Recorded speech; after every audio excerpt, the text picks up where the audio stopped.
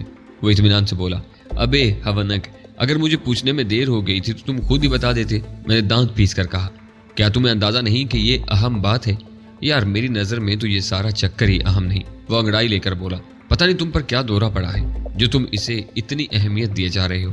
تم پر ہر تھوڑے دن بعد اس قسم کا کوئی نہ کوئی دورہ پڑتا رہتا ہے، اس لیے تم دنیا کے سارے عیش و آسائش میسر ہونے کے باوجود اکثر خود کو مصیبت میں ڈالے رکھتے ہو۔ بہرحال اگر میرے بتانے سے تمہاری تکلیف میں کمی ہو سکتی ہے تو بتا دیتا ہوں، وہ کوٹھی مکرم مختار بیگ نے لمبے ایگریمنٹ پر کرائے پر لی ہوئی ہے۔ یہ بات مجھے یقینی طور پر معلوم ہے، بہت کم لوگوں کو اس بات کا پتہ ہوگا۔ اس بارے میں تفصیلاً بات پر کم از کم ہمارا آدھا گھنٹہ صرف ہوا۔ پیٹ پوجا کرنے کے بعد سیٹ رمضان رخصت ہو چکا تو میں نے شفیع شاہ سے رابطہ قائم کیا اور اسے بتایا کہ یہ معلوم کرنے کے سلسلے میں وقت ضائع کرنے کی ضرورت نہیں تھی کہ وہ کوٹھی کس کی تھی اور کس نے کرائے پر لی تھی۔ یہ بات سیٹ رمضان سے معلوم ہو گئی تھی۔ اس کے بعد ہم ایک بار پھر بند گلی میں کھڑے تھے۔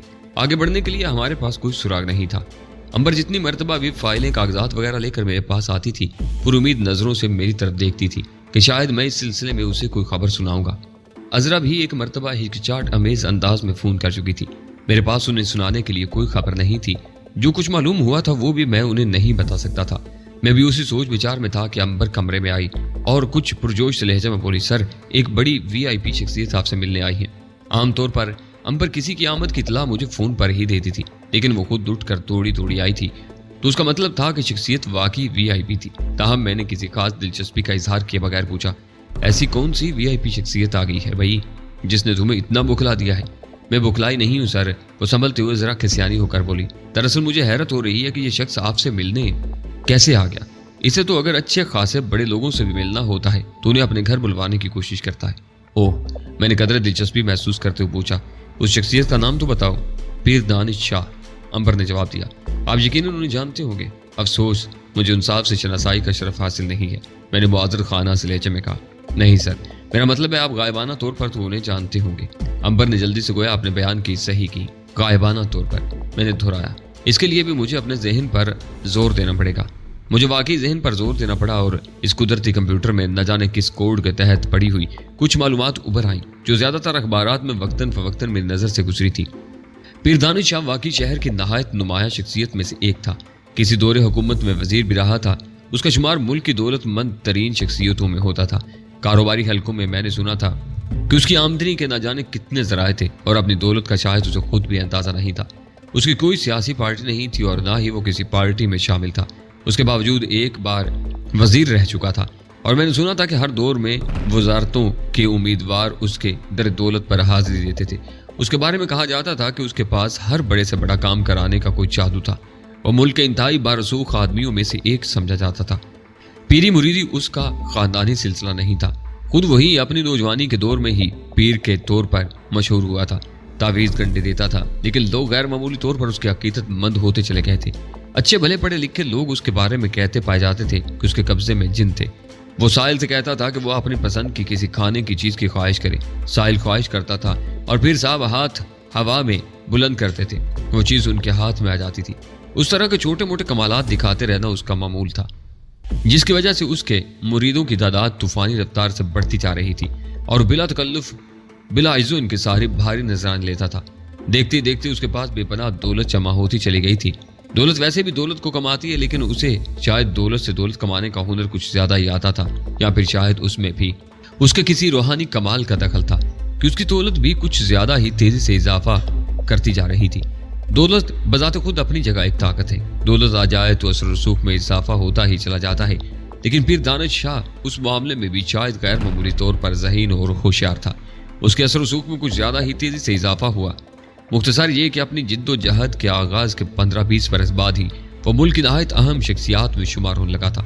ایک ایسا شخص جسے وراثت میں یہ چیزیں نہیں ملی تھی، اس کے لیے بلا شبہ یہ بہت بڑی کامیابی تھی۔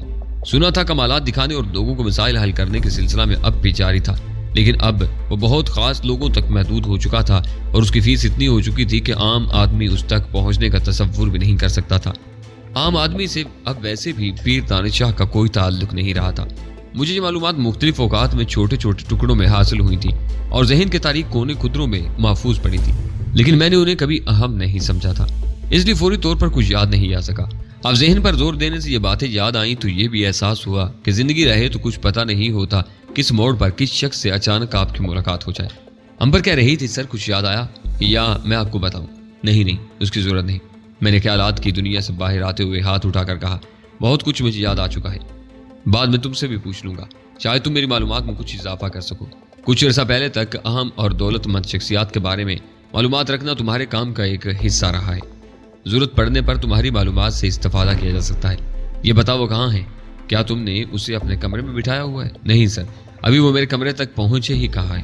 امبر قدر مستربانہ انداز میں ہاتھ ملتے ہوئے بولی ابھی تو وہ لابی ہی میں کھڑے ہیں، ان کے جاننے والی چند بڑی شخصیات نے انہیں وہیں گھیر لیا ہے، وہ خود بھی ایک جلوس سے کم نہیں ہے، یہاں جاتے ہیں کم از کم 6 تو مسلح گارڈ ان کے ساتھ ہوتے ہیں، بعض اوقات دوسرے 2-4 خاص افراد بھی ان کے ہمراہ ہوتے ہیں، چیلے چانٹے چمچے وغیرہ۔ میں نے تصدیق چاہی، یہی سمجھ لیجیے، وہ ہچکچاہٹ امیز انداز میں بولی۔ وہ شاید پیری فقیری میں زیادہ یقین نہ رکھنے کے باوجود لاشعوری طور پر اس سے مرعوب تھی۔ وہ جب کسی سے ملاقات کے لیے روانہ ہوتے ہیں تو کم از کم 2 گاڑیاں ان کی گاڑی کے آگے پیچھے ہوتی ہیں۔ ایک لمحے کی خاموشی کے بعد وہ بولی سر پیر صاحب نے یہ تو واضح کر دیا ہے کہ وہ آپ سے ملنے آئے ہیں، لیکن شاید وہ توقع کر رہے ہیں کہ آپ لابی ہی میں جا کر ان کا استقبال کریں۔ ہمارے گیسٹ ریلیشنز مینیجر تو وہاں پہنچ چکے ہیں، میں بھی جا کر سلام کر آئی ہوں، اگر آپ مناسب سمجھیں تو آپ بھی وہیں جا کر ان کا استقبال کر لیں، انہیں اپنے ساتھ اپنے کمرے تک لے آئیں۔ میں نے ایک لمحہ سوچا، اس میں کوئی حرج بھی نہیں تھا، میں بہرحال ایک بزنس مین تھا، اس شہر میں میرا ہوٹل اور دوسرے بزنس تھے، اس قسم کے لوگوں سے زیادہ اچھے تعلقات رکھنا میرے بزنس کے لیے زیادہ سے زیادہ اچھا تھا، اور شاید خود میرے حق میں بھی بہتر تھا۔ مجھے انکسار برتنے اور دوسروں کے سامنے خود کو کمتر بنا کر پیش کرنے کی اچھی یا بری عادت بھی لاحق تھی۔ اس وقت تو ویسے بھی پیر دانش شاہ خود چل کر مجھ سے ملنے آیا تھا، میرا اٹھ کر اس کے استقبال کے لیے لابی میں چلے جانا قطعاً کوئی معیوب بات نہیں تھی، لیکن نہ جانے کیوں میں اپنی کرسی سے حرکت نہیں کر سکا۔ اسے یہیں آنے دو امبر، میں نے ٹھہرے لہجے میں کہا، سے تم اس کا استقبال کر لینا یہی کافی ہے۔ ٹھیک ہے سر، جیسے آپ مناسب سمجھیں، اس نے جلدی سے کہا اور واپسی کے لیے مڑ گئی۔ اس کے جاتے ہی میں نے فون پر اپنے سیکیورٹی چیف داؤد سے رابطہ کیا اور اسے پیر دانش کی آمد کے بارے میں بتایا۔ وہ فوراً بولا مجھے معلوم ہے سر، لگتا تو یہی ہے کہ وہ دوستانہ ماحول میں ملاقات کے لیے آیا ہے۔ میں نے کہا لیکن اس کی آمد میرے لیے غیر متوقع ہے، کوئی اور سلسلہ بھی ہو سکتا ہے، تم الرٹ رہنا۔ ہم پہلے ہی الرٹ ہیں سر، آپ کے آفس کی نگرانی ہو رہی ہے، اس نے جواب دیا۔ میں نے فون بند کر دیا اور اپنے مخصوص دراز کھول کر جدید ترین ساخت کا سیاہ ریپیٹر نکال کر کوٹ کی اندرونی جیب میں رکھ لیا۔ دروازہ بند کر کے میں سر جھکا کر بظاہر کام میں مصروف ہو گیا۔ کبھی کبھی مجھے اس طرح کی اداکاری کرنا پڑتی تھی۔ میرا کمرہ ساؤنڈ پروف تھا، اس کے باوجود چند منٹ بعد مجھے کچھ لوگوں کی آمد کا احساس ہوا۔ امبر کے کمرے کے سامنے شاید کچھ گلگلہ سا برپا تھا۔ چلنے میں بعد دروازہ کھلا اور یکدم جیسے شور کا ریلا سا اندر آ گیا۔ امبر نے کمرے میں داخل ہوتے ہوئے نہایت مؤدبانہ انداز میں اعلان کیا، سر جناب پیر دانش صاحب آپ سے ملنے کے لیے تشریف لائے ہیں۔ پرانے زمانے میں ایک ملک میں ایک بادشاہ ہوتا تھا، اب عموماً ہر ملک میں چھوٹے چھوٹے بہت سے بادشاہ بکھرے ہوئے تھے، ان سب کے درمیان بیچارے عوام کی رعایا کی کھینچا تانی ہوتی رہتی ہے۔ اس وقت بھی گویا نکارچی نے ایسے ہی ایک بادشاہ سلامت کی آمد کا اعلان کیا تھا۔ میں مسکراتے اٹھ کھڑا ہوا اور میز کے عقب سے نکل کر آیا۔ پیر دانش شاہ کو دیکھ کر مجھے حیرت کا خفیف سا جھٹکا لگا، مگر میں نے ازراہ تہذیب اس کا اظہار نہیں ہونے دیا۔ مجھے یاد پڑتا تھا کہ میں نے ایک آدھ مرتبہ اخباروں میں اس کی تصویر دیکھی تھی، مگر اس میں وہ ایک مختلف انسان نظر آتا تھا۔ گو کہ شکل و صورت یہی تھی جو اس وقت میرے سامنے تھی، لیکن تصویر میں یقیناً 10-12 سال پرانی شکل تھی اس کی، اور صرف چہرے تک کاٹ کر چھاپی گئی تھی۔ تصویر میں اور اصل شخصیت میں ویسے ہی بڑا فرق ہوتا ہے۔ اگر کسی کی تصویر آپ نے صرف چہرے تک دیکھی ہو تو پوری شخصیت آپ کے اندازوں سے بہت مختلف بھی ہو سکتی ہے۔ میں نے تصویر میں جس پیر دانش کو دیکھا تھا، اس کے لمبے سیاہ بال پیچھے کو سیدھے کنگھی کیے گئے تھے اور بہت ہی ہموار انداز میں اس کے سر سے چپکے ہوئے تھے۔ چہرے پر نہایت باروب گھنی داڑھی مونچھیں تھیں، آنکھیں تاریک شیشوں کی اینک کے عقب میں چھپی ہوئی تھی۔ اس کا چہرہ اب بھی کم و بیش ایسا ہی تھا، فرق صرف یہ تھا کہ عمر کے 10-12 سال کے اضافے کی وجہ سے وہ چہرہ زیادہ چوڑا چکلا، زیادہ پھولا پالا سا دکھائی دے رہا تھا۔ اس کے علاوہ اس کی اصل رنگت کا پتہ چلا تھا جو گہری سانولی تھی۔ اس کے سر پر کسی شاہی تاج کسی ساخت کی تقریباً 1 فٹ اونچی ٹوپی تھی، جس میں اس کا سر تو چھپ گیا تھا، لیکن ٹوپی کے کناروں سے بہرحال اس کے لمبے بال شانوں تک پہنچے ہوئے تھے اور ان میں سفیدی نمایاں طور پر چھلک رہی تھی۔ تاج نما کامدار ٹوپی کا مقصد غالباً صرف اپنی شخصیت کے پیرانہ تاثر کا اظہار کرنا ہی نہیں، بلکہ اپنا قد بڑا ہونے کا تاثر دینا بھی تھا، کیونکہ اس کا اصل قد شاید 5 فٹ سے بھی کم تھا۔ اس کے ساتھ اس کی جسامت بھی مضحکہ خیز تھی، وہ جتنا لمبا تھا تقریباً اتنا ہی چوڑا معلوم ہوتا تھا۔ پیر دانش شاہ کے پیچھے پیچھے واقعی ایک چھوٹا سا جلوس کمرے میں آ گیا۔